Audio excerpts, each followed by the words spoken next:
Yeah, man, people, welcome up, man. Welcome back to Nicardo Media House, with one of the morning insider video. You understand? Hope everybody's having a wonderful day. Hope my fans are having a very good day, and hope everyone health and strength is 100% up there. And people that is living in the Florida area, hope everyone will stay safe in the coming days from now. You don't know that hurricane is going towards the Florida people. Florida gets so many hurricanes every year. You understand? They're right down there in the stream. But yeah, myself is here. I'm not so 100. But I think I'm right there. Yeah, I'm right there on the brink of getting to 100. But I think I'm okay enough now where I can do videos. Yeah, on Sundays. On Sunday that passed a couple days ago, I forced myself after I was feeling underwhelmed with some sickness, and you understand when I tried it, to see if I can do it, but I was struggling throughout that podcast with me and Daniel. My throat is like it was bothering me, you understand, and I stayed low yesterday and I stayed low for today majority of the day, and I felt a little bit better, which I can do a video now, so I'm here, to discuss the game that's coming up on Thursday. The reggaeboyz, they will travel away to Nicaragua to play in Managua. Yeah, very important game. The two league leaders in Group B, you understand, in the Concacaf Nations League.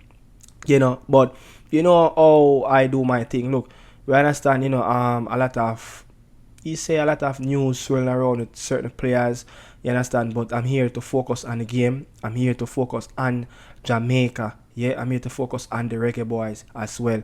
Not looking outside of the box, looking in a distraction, focusing on the players, the 23 players that I don't know if it's even 23 players, but I have even seen some players not in the squad. But let's focus on the players that in camp who's currently available for the reggaeboyz as well. You understand? But I just want to tell the people, continue to support the reggaeboyz and wish them good luck. It's going to be a tough game in Nicaragua in coming days from now. But more forget in the build up to the game. Look a report for the people them.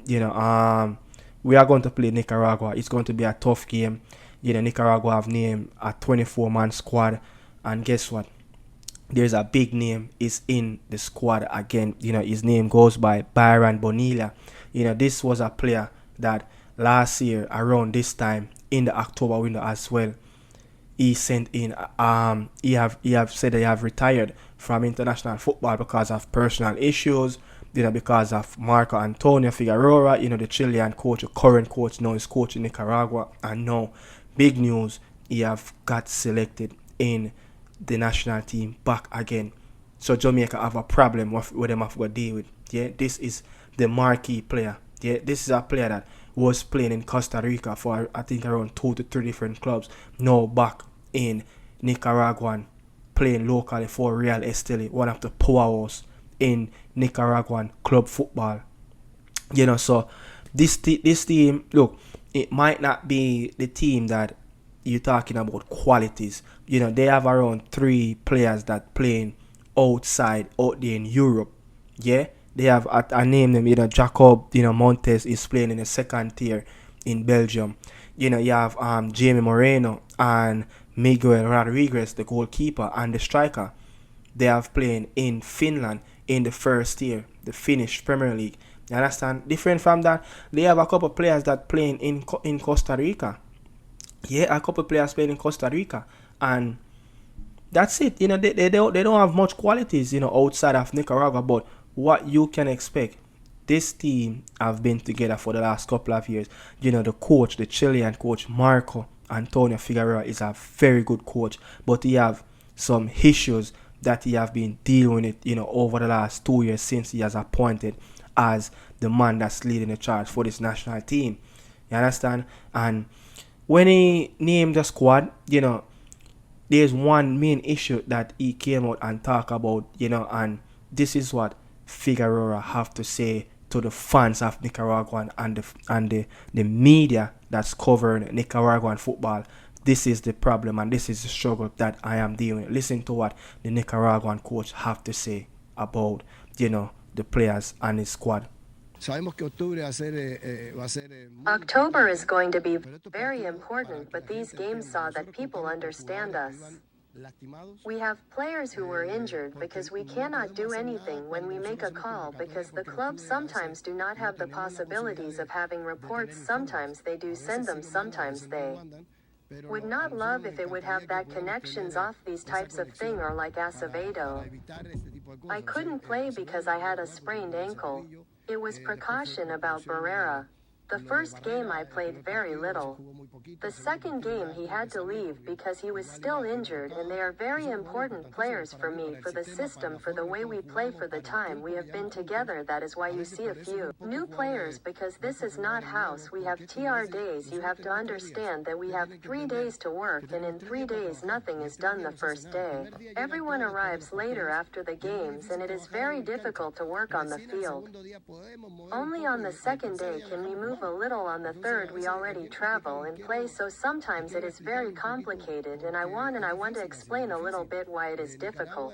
That is all it is. Nicaragua is a country with very few players who are at the national team level. Notice that I go around all the teams, I go all around for all the leagues where there are Nicaraguans, and we brought lists. We have had follow-up of many players who are outside Nicaragua playing in Costa Rica, Guatemala, and Peru. There are players in Peru. There are players from Spain. There are players in Colombia, but not all of them want to come and play for us. The media and the fans have to understand that it's not that I don't want to have new players. They just don't want to come, and we make a big effort to conference them. I have even convinced one of them. He is coming for the October window, and that is going to be important because it's going to give us the big possibility of having more alternatives and to continue dreaming. I think that I am not going to name Nicaragua.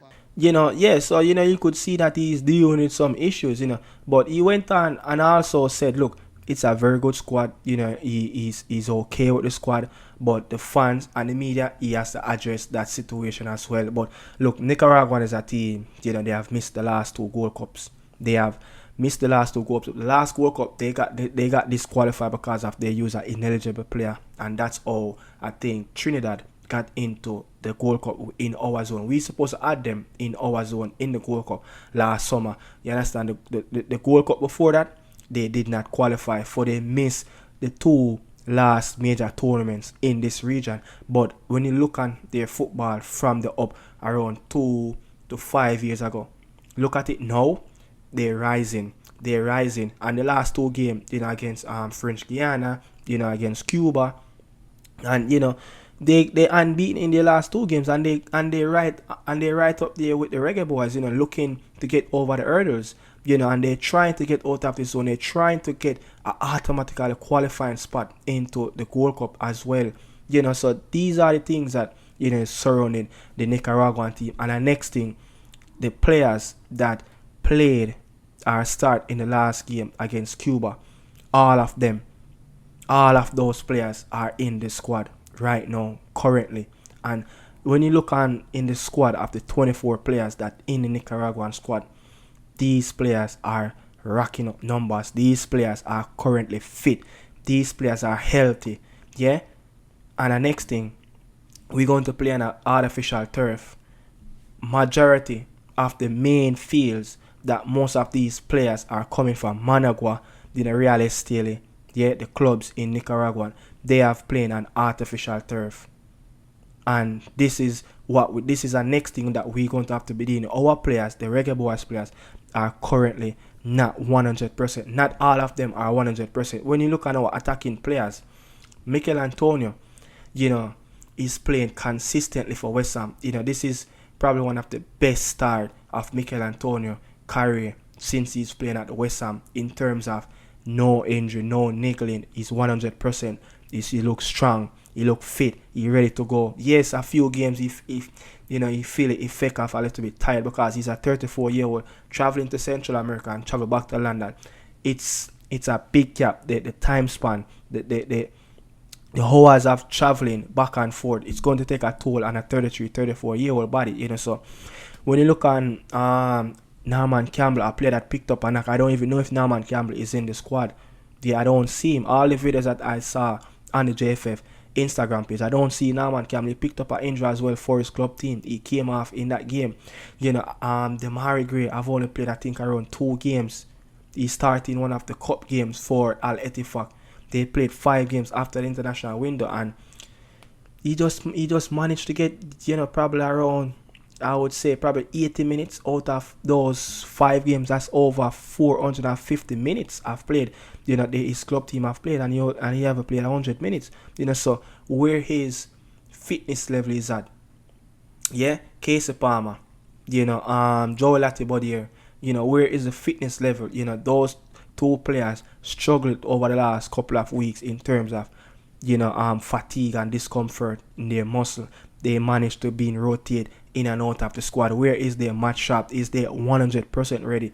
Kieran Anderson have been playing recently for the last couple of games for Charlton Athletic. So it's going to be very important in the midfield. We're going to win the battle.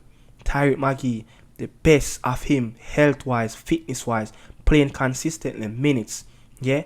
Talking about in the back, Deshaun Bernard is out, struggling with injury in the Coventry game. Managed to carry on and finish the game, but he cannot come.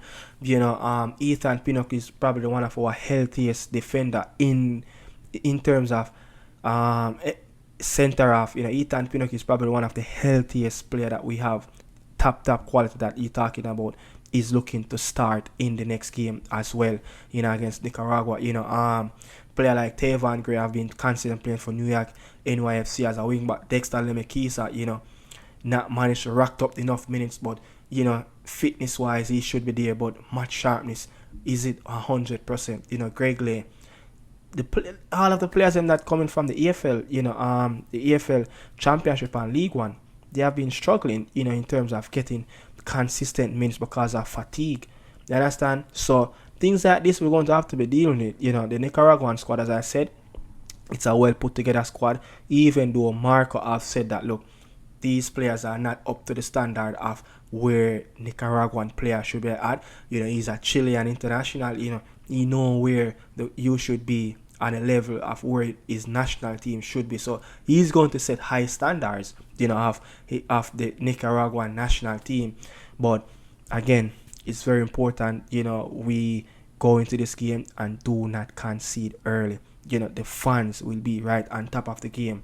Yeah, the fans, it will be intimidating. And guess what? One of the biggest thing that is talking around the reggaeboyz, the Nicaraguan fans, they need revenge. Because the last time we played there, we get something important. We took away a massive 3 points away from them. So they need revenge. They need revenge in this game, and they're coming with blood in their eye. But guess what? They're coming with confidence because their player, Byron Bonilla, yeah, he is back, the marquee guy for Nicaraguan football. He is back for the national team. And guess what? He will give them a boost, whether he start on the bench or he start in the starting lineup. But tomorrow is the preview for the game. Look out for that as well. Very tactical session. Talk about the Nicaraguan team in advance. Go deeper in it and talk about the reggaeboyz team. Potential starting lineup and what you know everything already. So tomorrow will be the preview of the first game coming up on Thursday. So people, I'm back with the insiders videos. So look out for that video tomorrow morning. See you guys. I'm out. Yeah.